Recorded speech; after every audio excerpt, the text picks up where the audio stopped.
เอาค่ะไม่ส่งก็ขอต้องบันทั้งเซ็งในคันเนาะวันได้ก็ทบยาข้าวทั้งวันหนึ่งในคันเนาะวันได้ข้าวเต็มมันในมันก็เขาวัดไส้อันหาอะไรเงินต่อละ1 เฮงต่อละในคันเนาะวัดไส้อันเปลี่ยนอันได้ในคันเนาะอันเท่าคาเตหาไล่ในคันเนาะวันได้ข้าวเต็มมันในมันก็เขาในคันเนาะวัดไส้นั่นได้จิมันบากรัมฟรีคันเนาะว่าเป็นวัดไส้กรัมฟรีคันเนาะอันเป็นใจก็ดอกบังเขาใส่กันนำอยู่ในคันเนาะอันในคันเนาะเพราะว่าก็เขาเคยพูดคอมมอนมันตีกองกวางมันเนี่ยก็เข้าหาแต่หาอะไรที่ในยูทูบอะไรคันเนาะกรัมฟรีเนี่ยมันก็นึกก็เกินก็เลยคันเนาะนี่มันไม่ได้เขาเดี๋ยวมันเนี่ยมันไล่สำบักมันแล้วก็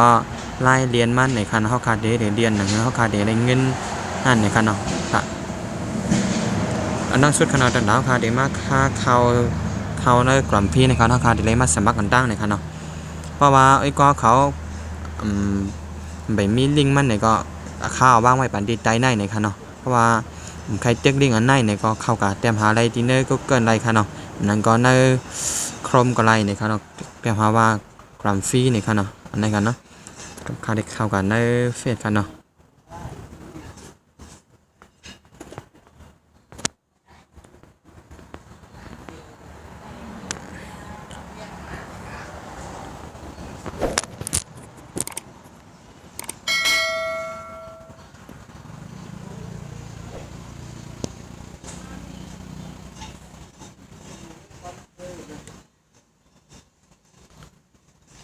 ในขณะเพราะว่าก็เขาเต็กลิงมันเขามาตีนข้าวว่างไว้ปันนั่นเนี่ยก็มันเด็กก็เดมานะเป็นน้าจังไหนค่ะเนาะในขณะเดมาเป็นน้าจังไหนค่ะนะในขณะค่ะเนาะเพราะว่าก็เขามาหันหน้าในค่ะเนาะเต็มมาหน้าหน้าในในค่ะเนาะก็เขาเต็กซิกในค่ะเนาะอันในค่ะนะในค่ะเนาะในค่ะเนาะมันก็เดี๋ยวให้เอาคาสมัครเข้าค่ะเนาะในค่ะนะเขาขาดเด็กเขาดังเฟซก็ไลน์ค่ะเนาะแล้วก็เขาดัง Google ก็ไลน์ในค่ะนะเพราะว่ามีจิมเมลเขาหาใน Google เขาเข้าค่ะเนาะในค่ะนะในค่ะเนาะเข้าค่ะเนาะอันในได้ย้อนบัวบาเขาอะไรเขาไว้ยาวในค่ะเนาะในค่ะนะหมายในค่ะเนาะเพราะเขาเด็กเข้าก็มันก็เด็กเข้ากันใน Google กำเนิดค่ะเนาะในค่ะเนาะในค่ะเนาะมันเด็กเข้าดีมันก็เด็กเข้ามาเตียนเข้าเลยสมัครไว้นั่นยาวในค่ะเนาะในค่ะนะเขาขาหนึ่ง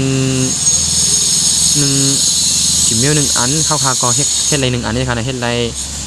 รอันในกล่องฟรี1 อันค่ะเนาะในค่ะนะค่ะเนาะก็ก็เขามาใหม่ๆก็จะเป็นหน้าจากไหนค่ะเนาะในค่ะนะที่เขามาญาหน้าในในค่ะเนาะในค่ะนะในค่ะเนาะว่าก็เขาสมัครเขามาค่ะนะเด็กเขาก็เกินสมัครเขามาเหมือนเขาเด็กเขามาเหมือนกันนั่นเนี่ยก็เลยมาจากไหนค่ะเนาะในค่ะเนาะไล่สมัครมันได้ยาวกว่ายาวค่ะเนาะคำในเขาคามาไล่เรียนมันค่ะเนาะเขาคาที่เรียนในค่ะเนาะในค่ะนะไล่เรียนมันแดมหยาบค่ะเนาะเขาคาก็เขามาใกล้ค่ะเนาะเขามานั่นไหนค่ะนะในเขาคาเดี๋ยวเลยมาเต็กในค่ะนะในเต็กในค่ะเนาะเต็กเตียงค่ะเต็กในยาวก็ปัดเต็กได้ในค่ะเนาะในค่ะนะอันไหนค่ะนะเพราะว่าก็เข้าไปละเอียดเนี่ยมันจะมีเป็นล็อกในค่ะเนาะล็อกเตียนไปละเอียดในกันมันจะมีเมื่อมันไปออกขายามในค่ะเนาะเป็นเพราะว่าเขาละเอียดไว้แล้วค่ะก็สังเกตนี่ในค่ะเนาะในค่ะเนาะเพราะว่าตอนดำมันจะเฮ็ดอะไรทางปอกนึงมันก็จะได้ไปมือผูกเพิ่นค่ะเนาะอันนี้ค่ะนะในค่ะเนาะอันไหนเปลี่ยนอันเฮาขาดดีไลค่ะเนาะส่วนจุด7 กรัมในค่ะเนาะอันนี้เป็นกรัมเฮาขาดดีไลในค่ะเนาะอันนี้ค่ะนะวันเที่ยงเขาก็เตรียมไว้ในค่ะเนาะอันนี้ค่ะเนาะเอาลายเหรียญมันในค่ะเนาะเพราะว่าก็เขาเข้ามาใหม่ๆมันเต็มมีอันเร็วค่ะเนาะมันเต็มมีนำมาตั้งค่าในค่ะเนาะในค่ะเนาะในค่ะเนาะในค่ะนะเพราะก็เขาเอ็นบัก4-5 วันจังได๋ก็มันก็เต็มเหมือนมีนำมาค่ะเนาะมี5 อันจังได๋ค่ะเนาะในค่ะนะในค่ะเนาะมันหยาบค่ะเนาะอันละเอ็นมันเข้ามาเต็กมันจังได๋1 วัน 1 ปอกไอ้ค่ะเนาะ1 วัน 1 ปอกในค่ะเนาะมันก็เต็มมีจุ่มเต็กอยู่ในค่ะเนาะเพราะว่าข้าวไปเลยเฮ็ดวันละข้าวเดี๋ยวมาอัปเดตปันก็ใหม่ๆในค่ะเนาะวันมาได้ข้าวเดี๋ยวมันนี่ก็น่าค่ะเนาะค่ะเนาะวันมาก็เขาเดี๋ยวปังใจค่ะเนาะเพราะก็เขาเข้ามาก็มันก็เต็มเป็นมีเป็นทางขยับเหมือนกันค่ะเนาะมันเต็มมีจุ่มสอมปันเต็กค่ะเนาะแล้วก็ก็ขอเต็กจุ่มสอมค่ะเนาะเต็กจุ่มสอมแล้วก็มันก็เต็มเป็นทางขยับนั่นก็แล้วค่ะเนาะแล้วก็เขาขาดเด็กกับหางเงินอะไรมีแทงตีค่ะเนาะนะครับอันในยาเขาขาดเต็กตีนค่ะนะเพราะคำว่านั้นเขาขาดเต็กดี3 ขีดได้ค่ะเนาะเขาขาดใครขาดทั้งหน้านี่ก็ค่ะเนาะแล้วก็เขาขามาหาอะไรดีในด้วยงอตรงค่ะเนาะด้วยงอตรงก็ 5 กรัมมันค่ะเนาะ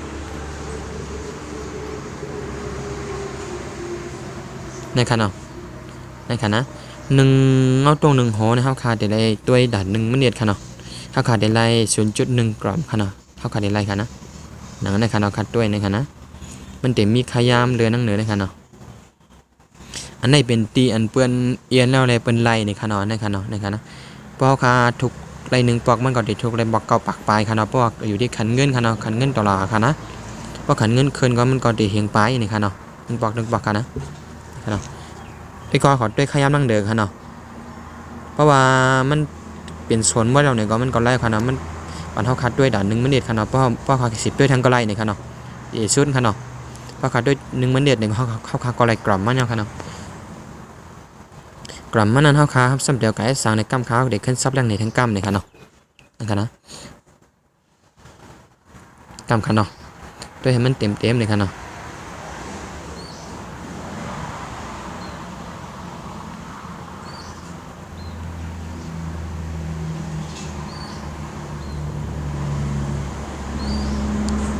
เพราะว่ามันเป็นส่วนจากไหนก็แล้วค่ะเนาะเต็กแค่ไหนค่ะเนาะหายก็ค่ะเนาะอันที่ในค่ะนะอันเป็นที่ล็อกที่ในค่ะนะเป็นที่ล็อกที่คัดเด็กไหนในค่ะเนาะเพราะว่าไอ้ก็เขาเฮ็ดวิดีโออันเกี่ยวเลยลองกรัมในมาลงใส่ในค่ะเนาะมาลงใส่ในมันก็ได้เลย5 กรัมในค่ะเนาะ2มีก้นมัดด้วยค่ะเนาะในค่ะนะในค่ะเนาะ5 กรัมค่ะเนาะเฮาขาดได้เลย5 กรัมในค่ะเนาะอันนี้ขาดได้หาอะไรในทางอันนึงในค่ะเนาะไล่เฮาค่ะเนาะอันนี้ก็1 วัน 1 ปอกเหมือนกันค่ะเนาะในค่ะนะแล้วก็มีแทงอันนึงค่ะเนาะอันได้เปลี่ยน1ซูมมอง1ปอกค่ะเนาะเฮาขาดได้เลยมาคำว่าเต็กวันในค่ะเนาะอันนี้ได้เต็กก็ไล่เต็กก็ไล่นะคะนั่นก็อยู่ที่เฮาขาดให้เต็กค่ะเนาะในค่ะนะค่ะเนาะไอ้ก็ขอเต็กเป็นว่าเต็กค้างค่ะนะเต็กอันเป็นหางผ้าผาในค่ะเนาะอันเป็นหางจังใส่ไพ่ในค่ะเนาะในค่ะนะฟรีในค่ะนะในค่ะเนาะในค่ะเนาะในค่ะเนาะในอันไหนคาไปเลยเต็กไว้ในค่ะเนาะในค่ะนะอันไหนเขาว่าเพราะเฮาคาเลย1เราถึงเกาปัก80ในเฮาคาได้ไร 0.1 กรัมค่ะเนาะเพราะคาเป็ดเกาปัก81ถึงเกาปัก93 กรัมในเฮาคาได้อีก2ขย่าค่ะเนาะเพราะเกาปักไปเกาปักไป11ปลายก่อนนะเฮาคาได้ไร1 กรัมค่ะเนาะอันนั้นเฮาคาได้ไรบ่คาเต็กในค่ะเนาะเต็กบัดล้อในค่ะนะคามันได้เฮาคาจุกเมตรค่ะเนาะเพราะคาไรเกาปัก98ถึงเกาปัก99ค่ะเนาะเฮาคาได้ไร1 ปักกรัมค่ะเนาะเพราะคาไร1เหียงกรัม1เหียงในค่ะเนาะอามาดในเพราะคาใน1เหียงเฮาคาก็ได้ไร1เหียงกรัมค่ะเนาะนะคะคาได้เต็กค่ะนะเต็กในค่ะนะมันก็ได้เรียนค่ะในค่ะเนาะในค่ะเนาะข้าวไร2 ปัก97ค่ะเนาะไม้ค่ะเนาะข้าวได้ไร 0.1 กรัมค่ะนะเพราะไอ้ก็เขามัดเต็กในค่ะนะเต็กในเพราะไอ้ก็เขาไล่1เหียงในก็ไอ้ก็เขาได้1เหียงกรัมค่ะเนาะอันนี้ค่ะนะไอ้ก็เขามาเต็ก1จุ่มมองในเขามาเต็กไร1 ปอกค่ะเนาะใครไป1จุ่มมอง1 ปอกค่ะเนาะเขาย้ำไม่ดีในค่ะนะนะคะนะอันนี้เดี๋ยวเปลี่ยนข้าวเขามาเต็กเขามาเต็กหลายกรัมในข้าวเขามาเต็ก30 ปอกค่ะเนาะนี่ค่ะเนาะ30 ปอกในค่ะเนาะอันนี้ค่ะเนาะเพราะอันนี้ไว้ก็เขาไล่ไปฝ่ายในมันก็เดี๋ยวเขาคาก็เตรียมซุ่มในค่ะเนาะเพราะก็ไอ้ก็เขามาเดินในค่ะเนาะมันหนังว่าเขาคาเอากรัมมันเขามีในมาโทกันเนาะเพราะคาอะไร1 ถึง 50ค่ะเนาะเขาคาเด็กไปขนาดอะไรนี่ค่ะเนาะตีหังก็ตีไล่10 กรัมค่ะเนาะอันนี้ค่ะนะนะคะนะ1 ถึง 5 ปากค่ะนะนะคะเนาะอันนี้ข้าวก็ให้ไอ้ก็เขามันเด็กนี่ค่ะเนาะย้อนบอกว่ามันจังซุ่มค่ะเนาะข้าวก็ยำเด็กมากค่ะเนาะเพราะว่าเด็กกับจังตุกมันก็ซุ่มค่ะเนาะมันจังซุ่มมันกล่อมมันเขาคามีไว้ค่ะเนาะตีอันดีสิบ่ได้มาเขาคามาเด็กในค่ะเนาะนี่ค่ะนะนี่ค่ะเนาะเด็กให้มันเป็นอันไหนค่ะนะอันนี้เขาคาก็เตรียมซุ่มค่ะเนาะเตรียมซุ่มกล่อมเขาคาในค่ะเนาะเพราะเขาค่ายภายในมันก็จังซุ่มกล่อมเขาคาค่ะเนาะนี่ค่ะนะอันได้ข้าวซับยังเดียวค่ะเนาะนี่ค่ะเนาะค่ายภายในค่ะเนาะนี่ค่ะเนาะอันเขาคาเดี๋ยวเลยหาอะไรมีอยู่3 อันเลยค่ะเนาะมีเนื้อ3 อันเลยค่ะเนาะแล้วก็ละหาไอ้ก่อเนี่ยค่ะเนาะไอ้ก่อค่ะสภาพค่ะใครเสียมันไอ้ก่อค่ะลิงเขาค่ะเนี่ยค่ะอันเป็นในค่ะเนาะนี่ค่ะลิงเขาค่ะเป็นในนี่ค่ะเนาะก็ปีลิงเขาค่ะว่างกันค่ะเนาะเพราะไอ้ก่อเขาไอ้ก่อมาสมัครเขาค่ะก็เดินไล่ หมอนตั้งได้เฮาคาได้10 กรัมค่ะเนาะเพราะมักสำบักนึงก็เฮาคาได้10 กรัมค่ะนะนี่ค่ะเนาะมาสำบักเขานี่ค่ะเนาะคำว่าสำบักก็เพราะว่าคำเหตุการณ์ยกคำเอียนในเฮาคาก็เต็มได้นี่ค่ะเนาะนี่ค่ะนะมีอยู่ไล่ๆมันมีอยู่4 อันค่ะเนาะนี่ค่ะแล้วก็เฮ็ดสมมัติในค่ะเนาะสมมัติอันไหนนี่ค่ะเนาะอันข้าวเหนียวมันก็อันตั้งหาอันไหนค่ะเนาะแล้วก็มีอันเป็นอันไลฟ์ฟรีๆมากันค่ะเนาะอันฟรีๆในค่ะเนาะในค่ะนะในค่ะนะในทางอันนึงก็มีตัวเงาตรงในอันนึงค่ะเนาะแล้วก็หาอีกก้อนในอันนึงค่ะเนาะในค่ะนะแล้วก็กำไรมากกรัมเฮาค่ะเนาะกรัมอันเฮาคาไลมาเฮาซ้ำไลมาแหลกซ้ำไลมาเอาไม้สังในค่ะเนาะในค่ะเนาะกรัมเฮาคาไลมาเฮาคาติเอามาแหลกเป็นเงินค่ะเนาะในค่ะนะในค่ะเนาะ1 กรัมมันตกกาหือนี่มันก็ตกเมื่อวันเหมือนในค่ะเนาะวันนึงเลยวันนึงมันเหมือนกันนะคะเนาะยืนอยู่ดีเงินดอลลาร์ขึ้นลงนะคะเนาะบางปอก็ติดถึง$2ค่ะเนาะ1 กรัมอันเฮาคาไลนะคะเนาะนะคะเนาะวันเหมือนในขันวันเหมือนในค่ะเนาะอยู่ที่$1.94ค่ะเนาะอันนี้ค่ะนะขันกรัมอันนี้เอาก็ค้าไลไว้26.1 กรัมค่ะเนาะอันนี้ค่ะนะ26.1ค่ะนะนี่ค่ะนะนี่เป็นกรัมเขาอันเขาไลไว้นี่ค่ะเนาะนี่ค่ะเนาะเพราะว่าเฮาคาได้มัดทุกมันก็ไม่การทุกมันค่ะเนาะเพราะเฮาคาเตรียมเฮาคาได้เลยเตรียมเลยนะคะเนาะเตรียมอะไรค่ะเนาะกรัมเฮาคาได้นะคะเนาะแต่ให้มันเตรียม5 ปากค่ะเนาะเพราะมันเตรียม5 ปากมันก็ทุกแล้วค่ะเนาะนี่ค่ะนะเฮาคาเต็กทีนี้ก็มัดทุกอยู่ในค่ะเนาะอันนี้ค่ะเนาะนี่ค่ะเนาะค่ะเนาะ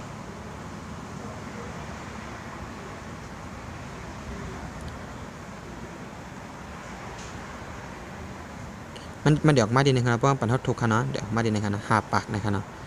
อันนี้เดี๋ยวเป็นเงินค่ะนะเงินเฮาคาได้ไรค่ะเนาะที่นี่เดี๋ยวเป็นอันเฮาคายามทุกไว้นะครับดีนะครับค่ะนะเจอกันค่ะเนาะนี่ค่ะนะเฮาคาได้ทุกไรเนอร์หลายๆนี่ค่ะเนาะนี่ค่ะนะนี่ค่ะเนาะอันเฮาคาได้ทุกไรค่ะเนาะก็ทุกเนอร์หลายนี่ก็ไรค่ะเนาะทุกเนอร์วีซ่าก็ไรมาสตาร์การ์ดก็ไรค่ะเนาะเพย์ฟอร์มก็ไรนี่ค่ะเนาะนี่ค่ะเนาะยังการมีนำหนักค่ะเนาะอันเป็นใจนำกันนำได้เป็นเพย์ฟอร์มค่ะเนาะเพย์ฟอร์มค่ะเนาะเพย์ฟอร์มยกมาสตาร์การ์ดวีซ่าการ์ดใช่ไหมค่ะเนาะนี่ค่ะเนาะแล้วก็ขอให้ทุกเนอร์หลายนี่ก็ทุกเด็กเลิกเอาคิดหมานไว้นี่ค่ะเนาะทุกเนอร์เพย์ฟอร์มนี่ก็ทุกเด็กนี่ค่ะเนาะนี่ค่ะนะแล้วก็ใส่อากอกกิมเมลเพย์ฟอร์มค่ะที่ในค่ะเนาะแล้วก็กรัมเฮากับที่เฮากับทุกมากาหือนี่ค่ะเนาะนี่ค่ะนะนี่ค่ะเนาะเขาได้ว่า5 ปากกรัมนี่ค่ะเนาะมันติดตัวกายค่ะเนาะนี่ค่ะนะในวันนี้มันตกอยู่5 ปากกรัมนี่มันตกอยู่9 ปาก71นี่ค่ะเนาะ$ค่ะเนาะเขาไหลไป26มันไม่ตกกาค่ะเนาะมันก็ตกอยู่50 $ค่ะเนาะ26ค่ะเนาะตก50 $ค่ะเนาะเพราะว่านับเงินตั้งเมืองเฮาก็ตกนะคะเนาะถ้าวันนับ1 เฮงก็นับ1 เฮงค่ะเนาะนับ1 เฮงก็ตกตกต่ำค่ะเนาะเพราะนับเงินไทยก็ตก1,500ค่ะเนาะถ้าว่าอันดับ30 บาทค่ะเนาะตก1,500ค่ะเนาะ50ค่ะเนาะอันนี้เพราะเฮาคัดเตรียมเฮาเปียช่วยเฮาคัดได้มี5 ปากกรัมค่ะเนาะกรัมเฮาคัดได้มา5 ปากกรัมนะคะเนาะนะคะเนาะแล้วก็มาเต็กทุกเลยนะคะเนาะนะคะเนาะใส่จิ้มเนื้อก็ตกเต็กนะคะเนาะนี่นะคะนะอันนี้ข้าวไปเตรียมมันไปทุกไรค่ะเนาะนะคะเนาะเพราะมันเตรียมมันก็ได้ออกมาดีนะคะเนาะที่ในก็ไล่ค่ะเนาะที่ใน5 ปากเป็น5 ปากค่ะเนาะแล้วก็ที่ในเป็นตัวเงินเฮาก็ดิทุกค่ะเนาะเพราะมันเตรียมค่ะนะในเป็นไล่ทุกมันก็ไล่ทุกก็มีกันไหนค่ะเนาะง่ายๆก็ในค่ะเนาะนะคะไอ้ก็ขอก็จ้ำเฮ็ดด้วยในค่ะเนาะนะคะไอ้ก็ขอก็ด้วยเสียก็จ้ำกับเอ็นด้วยในค่ะเนาะในเฮาคาเหมือนถ้าเฮาคาจุ่มเงินไว้ในค่ะเนาะเขาก็อะไรมาเอากับ10 บาทไอ้ก็เขาเสื่อนใครหาเงินหนอนไล่นะคะเนาะเนื้อแรงในค่ะเนาะในเหมือนถ้าว่าจูหาเงินเนี่ยก็ช่วยในค่ะเนาะขาดทุกไรมาแล้วเนี่ยก็บ่ขาดทุกไรก็มันก็ทุกไรน้ำในค่ะเนาะพอเขาตกเงินเมืองเขาก็เขาว่า1 เฮียงเนี่ยค่ะเนาะ1 เฮียงก็มันก็ตกทำหมายยาวในค่ะเนาะพอขันเงินคืนก็มันก็ตกบัก15 แสนใช่ไหมค่ะเนาะเป็นเงินไทยก็ตกบัก20,000 ปลายค่ะเนาะมันก็ตกก็น่านเนี่ยครับเพราะขาดทุกไร1 ปอกในค่ะเนาะมันก็ปอกกินอยู่ในค่ะเนาะ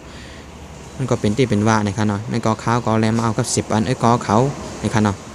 ปันบาติมีพรนี้ตัวหน่อยก็เขาเจือนเขามาเป็นแห้งเท้าในอยู่ในคันเอาคำใหม่สูงกลางยินจำขับใส่ตีก็เขามาเป็นแห้งในคันเนาะครับดิ่งมันได้ข้าวแต่เอาว่างไม่ปันติดใจในในคันเนาะเพราะว่าก็เขาใช้เด็กดิ่งมันเนี่ยก็ให้ข่าวหัดแก้มเอาในก็ไล่ในค่ะข่าวหัดดีในครมก็ไล่ในปลอกสากไล่ในคันเนาะเอาคำใหม่สูงกลางยินจำขับใส่ก็เขาจะเขามาเป็นแห้งกันเนาะ